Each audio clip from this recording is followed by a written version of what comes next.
الحمد لله الذي من علينا ببعث نبينا محمد رسول الله كما قال الله تعالى في القرآن العظيم لقد من الله على المؤمنين إذ بعث فيهم رسولا والصلاة والسلام على خير الورى الذي قال التحدث بنعمة الله شكر وتركه كفر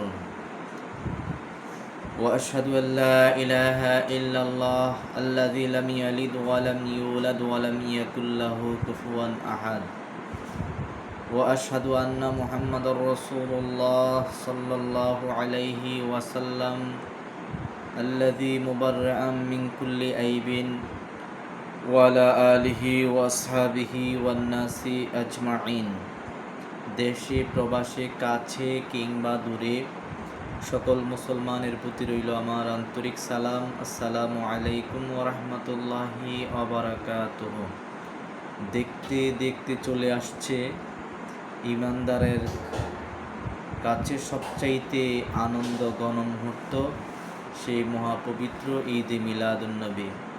যেহেতু আল্লাহর হাবিব সরকারে দো আলম সাল্লাল্লাহু আলাইহি ওয়াসাল্লাম 570 খ্রিস্টাব্দের 12 রবিউল আউয়াল শবে সাদেক সোমবার দিবসে রাসূল সাল্লাল্লাহু আলাইহি ওয়াসাল্লাম ঈদ রাতে এসেছেন, সেই জন্য ঈমানদারেরা রসুলের আগমনে সবচাইতে বেশি খুশি হয়। আর রসুল সাল্লাল্লাহু আলাইহি ওয়াসাল্লামদের আগমনে খুশি হয়ে তাদের জীবন বৃত্তান্ত আলোচনা করা, তাদেরকে নিয়ে গবেষণা করা, এটা আল্লাহ তাআলার পক্ষ থেকে একটি ইবাদত। আল্লাহ রাব্বুল আলামিন কোরআনুল কারীমে নবীদেরকে নিয়ে আলোচনা করা যে ইবাদত, আল্লাহ পাক নিজেই কোরআনে অসংখ্য জায়গায়, বিশেষ করে হযরত ইয়াহিয়া আলাইহিস সালাম, হযরত ঈসা আলাইহিস সালাম, হযরত মুসা আলাইহিস সালাম, ইব্রাহিম আলাইহিস সালাম, মারিয়াম আলাইহিস সালাম, হযরত আদম আলাইহিস সালামের জন্মের আগমনের বার্তা কোরআনুল কারীমের মধ্যে সুস্পষ্টভাবে আল্লাহ পাক দিয়েছেন। সূরা মরিয়মের 15 নম্বর আয়াতে হযরত ইয়াহিয়া আলাইহিস সালামের জন্মের ব্যাপারে বার্তা আল্লাহ পাক দিয়েছেন এভাবে, সালামুন আলাইহি ইয়াউমা উলিদা ওয়া ইয়াউমা ইয়ামুতু ওয়া ইয়াউমা ইউবাসু হাইয়া। অনুরূপভাবে আল্লাহ রাব্বুল আলামিন হযরত ঈসা আলাইহিস সালামের জন্মের আগমনের খবর এবং তার জন্মের কাহিনীও কোরআনের একই সূরা মরিয়মের 33 নম্বর আয়াতে আল্লাহ তুলে ধরেছেন, আসসালামু আলাইয়া ইয়াউমা উলিদতু ওয়া ইয়াউমা আমুতু ওয়া ইয়াউমা উবআসু হাইয়া। প্রিয় ভাইয়েরা, প্রিয় আলাইহি ওয়াসাল্লাম প্রেমিক আশিক, এই ধরাধামে তাশরীফ আনবেন মিলাদের এই আলোচনা। আল্লাহ রাব্বুল আলামিন সৃষ্টির প্রারম্ভেই সকল নবীদেরকে নিয়ে সেটা আল্লাহ সেই মেসেজটুকু আমাদেরকে জানিয়েছিলেন। কোরআনুল কারীমের সূরা আল ইমরানের 81 নম্বর আয়াতের মধ্যে আল্লাহ পাক আমাদেরকে সেই সংবাদটুকু জানিয়েছেন তার নিজের ভাষায়। আল্লাহ পাক বলেন, ওয়াইযা আখাযাল্লাহু মিসাকান নাবিয়িনা লামা আতাইতুকুম মিন কিতাবিন ওয়া হিকমাতিন সুম্মা জাআকুম রাসূলুন মুসাদ্দিকুল লিমা মাআকুম লা তু'মিনুন্না বিহি ওয়া লা তানসুরুন্না। এই আয়াতে সুস্পষ্টভাবে আল্লাহ রাসূল সাল্লাল্লাহু আলাইহি ওয়াসাল্লাম ধরাধামে আসবেন, সেটা আল্লাহ রাব্বুল আলামিন এখানে স্পষ্টভাবে বলে দিয়েছেন। সে আল্লাহ রাসূল সাল্লাল্লাহু আলাইহি ওয়াসাল্লাম এর মিলাদের আলোচনা, আল্লাহ রাসূল সাল্লাল্লাহু আলাইহি ওয়াসাল্লাম যারা ছিলেন মানুষকে হেদায়েতের জন্য, আল্লাহর দিন এই প্রচার করার জন্য যারা দুনিয়াতে এসেছেন, সে আম্বিয়া আলাইহিস সালামগণ পর্যায়ক্রমে এটা জারি রেখেছিলেন। সর্বশেষ আমাদের রসুলের আগে যিনি এসেছিলেন হযরত ঈসা রুহুল্লাহ, তিনিও আল্লাহ রাসূল সাল্লাল্লাহু আলাইহি ওয়াসাল্লামের জীবনী আলোচনা করেছেন, রসুলের আগমনের শুভ বার্তা তিনি দিয়েছেন। সূরা সফের 6 নম্বর আয়াতে আল্লাহ পাক কোট করেছেন এভাবে, মুবাশশিরাম বিরাসূলিন ইয়াতি মিন বাদি ইসমুহু আহমদ। ঈসা আলাইহিস সালাম বলছেন যে উম্মতরা, আমি তোমাদেরকে একটি শুভ সংবাদ দিচ্ছি, সেটা হলো আমার পরবর্তীতে তোমাদের কাছে একজন নবী আসবেন যার নাম হবে আহমদ। আমাদের রসুল আসমানে আহমদ, জমিনে মুহাম্মদ সাল্লাল্লাহু আলাইহি ওয়াসাল্লাম। প্রিয় ভাইরা, যে আমার রাসূল সাল্লাল্লাহু আলাইহি ওয়াসাল্লামের আগমনের এই সংবাদ, আমার রাসূল সাল্লাল্লাহু আলাইহি ওয়াসাল্লাম তার জন্মের আলোচনা নিজেই করেছেন। বিশেষ করে মুসনাদে আহমদ থেকে একটা হাদিস এসেছে, ক্বালা রাসূলুল্লাহ সাল্লাল্লাহু আলাইহি ওয়াসাল্লাম ইন্নী ইনদিল্লাহি মাকতুবুন ওয়া ইন আদম আলাইহিস সালাম লামুনজাদিলুন ফি তিনাতিহি।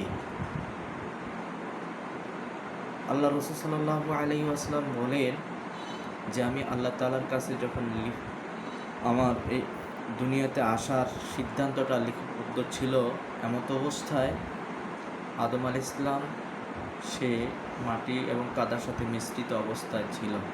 রাসূল সাল্লাল্লাহু আলাইহি ওয়াসাল্লাম তার জন্মের আরও সুন্দর আজীব কিছু ঘটনা রাসূল সাল্লাল্লাহু আলাইহি ওয়াসাল্লাম ইরশাদ করেছেন এভাবে, ওয়ানা দাওয়াতু ইব্রাহিম ওয়া বাশরাতু ঈসা ওয়া রুইয়া উম্মি আল্লাতী রাআত হিনা ওয়াদাআতনি কাদ লাহা খারাজা লাহা নূরুন আদা লাহা মিনহু কুসুরুশ শাম।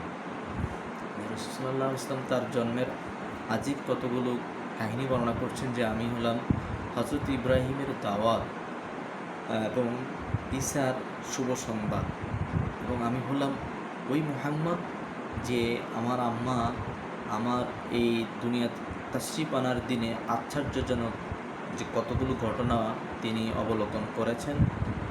যে আমার জন্মের সময়ে আমার যে ঘরে আমার মা আমিনা ছিলেন, ওই ঘর থেকে আমার জন্মকালীন সময়ে এমন একটা নূর প্রকাশিত হয়েছে, এই নূরের তাজাল্লির কারণে শামের প্রাসাদ পর্যন্ত দেখা গিয়েছে। সুবহানাল্লাহি ওয়া বিহামদিহি সুবহানাল্লাহিল আযীম। প্রিয় নবী প্রেমিক আশিকেন ভাইয়েরা, আমার রাসূল সাল্লাল্লাহু আলাইহি ওয়াসাল্লামের নিজেই তার জন্মের কাহিনী বলেছেন, পাশাপাশি রাসূল সাল্লাল্লাহু আলাইহি ওয়াসাল্লাম যে সোমবার দিবসে জন্মগ্রহণ করেছেন তার শুকরিয়া আদায় করে রাসূল সাল্লাল্লাহু আলাইহি ওয়াসাল্লাম প্রতি বছরে, বিশেষ করে প্রতি সোমবারে 12 মাস রাসূল সাল্লাল্লাহু আলাইহি ওয়াসাল্লাম সোমবার দিবসের এই ঈদ পালন করতেন খুশিতে রসুলের জন্মের আগমনে।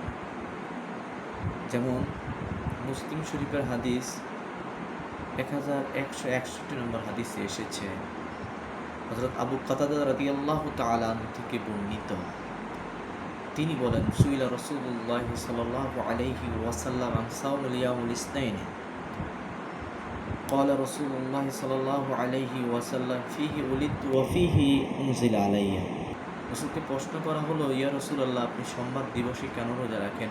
রাসূল সাল্লাল্লাহু আলাইহি ওয়াসাল্লাম জানালেন যে এদিন আমার এই ধরাতমে আগমন, আমার এদিন জন্ম, এবং এদিনেই আমার প্রতি আল্লাহ পাক ওহী নাযিল করেছেন, সেই শুকরিয়া আদায় করেই আমি রোজা পালন করি।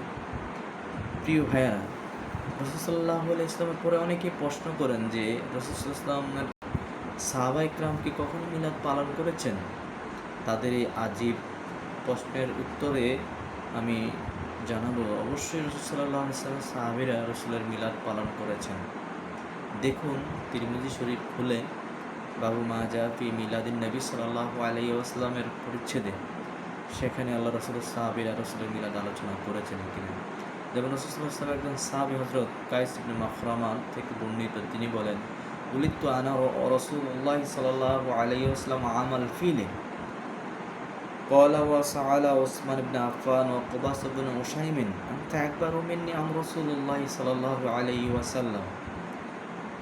ক্বালা, তিনি বলেন, রাসূলুল্লাহ সাল্লাল্লাহু আলাইহি ওয়াসাল্লাম আকবারু মিন্নি ওয়া আনা আকদামু ফিল মিলাদ। জন্মের দিক থেকে রাসূল সাল্লাল্লাহু আলাইহি ওয়াসাল্লাম মর্যাদার দিক থেকে আমার চাইতে অগ্রগামী, আর জন্মগ্রহণ করার দিক থেকে আমি রাসূল সাল্লাল্লাহু আলাইহি ওয়াসাল্লামের আগে জন্মগ্রহণ করেছিলাম।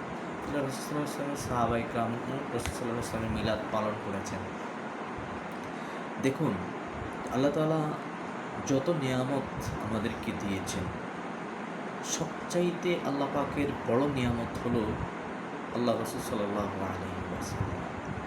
সেই আল্লাহ রাসূল আল্লাহ পাকের সবচাইতে বড় নিয়ামত, সেই নিয়ামতের শুকরিয়া আদায় ইবাদতের মধ্য দিয়ে হয় এবং আল্লাহর শুকরিয়া আদায়ের মধ্য দিয়ে হয়। আল্লাহ তাআলা কোরআনুল কারীমের মধ্যে বিশেষ করে সূরা নাহলের 114 নম্বর আয়াতের মধ্যে বলছেন ওয়াশকুরু নি'মাতাল্লাহ ইন কুনতুম ইয়্যাহু তা'বুদুন।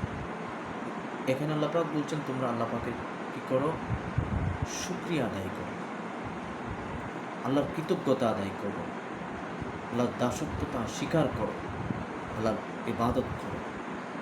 সে আল্লাহ পাকের সবচাইতে বড় নিয়ামত এবং কৃতজ্ঞতা হচ্ছেন আল্লাহর হাবিব সাল্লাল্লাহু আলাইহি ওয়াসাল্লাম।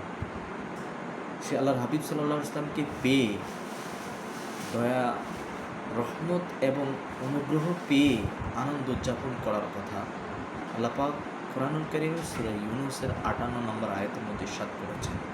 রাসূল সাল্লাল্লাহু আলাইহি ওয়াসাল্লাম আমাদের জন্য যে সবচাইতে বড় নিয়ামত এবং সেই নিয়ামত পেয়ে আমাদেরকে শুকরিয়া আদায় করার কথা আল্লাহ পাক আমাদেরকে আদেশ করেছেন আল্লাহ পাকের ভাষায়, কুল বিফাদলিল্লাহি ওয়া বিরহমাতিহি ফাবিযালিকা ফালিয়াফরাহু হুয়া খায়রুম মিম্মা ইয়াজমাউন। হে রাসূল, আপনি বলে দিন তোমরা আল্লাহর ফজল এবং আল্লাহর অনুগ্রহ পেয়ে তোমরা খুশি উদযাপন করো, আনন্দ উদযাপন করো। নিশ্চয়ই তোমাদের এই আনন্দটা সবচাইতে তোমাদের জন্য কল্যাণকর।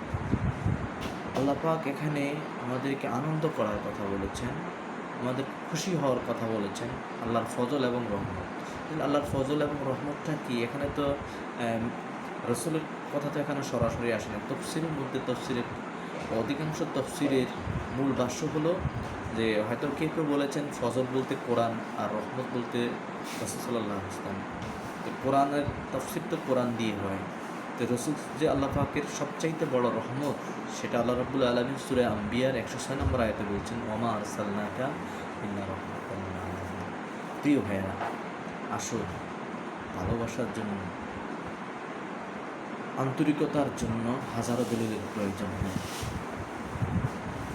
আমরা রসুলের প্রেমিক হয়ে রসুলকে ভালোবাসতে চাই, রসুলের ঈদ পালন করে খুশি হতে চাই।